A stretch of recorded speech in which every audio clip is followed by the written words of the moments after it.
American education can be found during the colonialism until the very 20th century, which is in the year 1910, located in the South. The Great Britain were responsible for colonizing the southern colonies.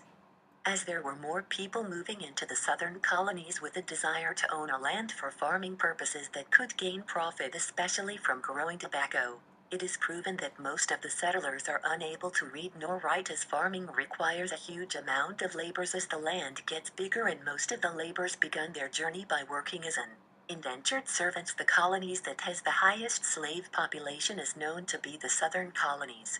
During that time, slaves were treated like animals, and they were usually used to harsh treatments by their masters. Households that are in poverty only receives insufficient education, while the wealthy people tries to get as much education as they can for their own children, which is why education is really not one of the main things to discuss about in the southern colonies. There are two systems of education in Virginia, which is either homeschooling, which is mostly provided by the rich families that are able to afford such cost, and old field schools, where the children would learn in an old field with a huge number of students learning together. Colleges were then established with the purpose of serving the clergy instead of being in a place fighting for higher education.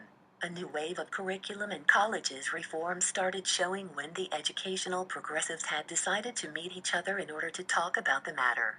In the 19th century, a wide variety of subjects were created, such as geometry, history, and logic. Even though things were evolving in terms of education as compared to the colonial times, college campus was still in a small size, and other courses such as health and law were not provided. Education in the 18th century was mainly about religion, and education is not necessarily open to everyone at that time, such as women and African Americans. In the 20th century, the Science Museum has evolved a lot, and its responsibility has changed from collection research to giving science education. One of the functions of the Science Museum is that it is built as an infrastructure for science education.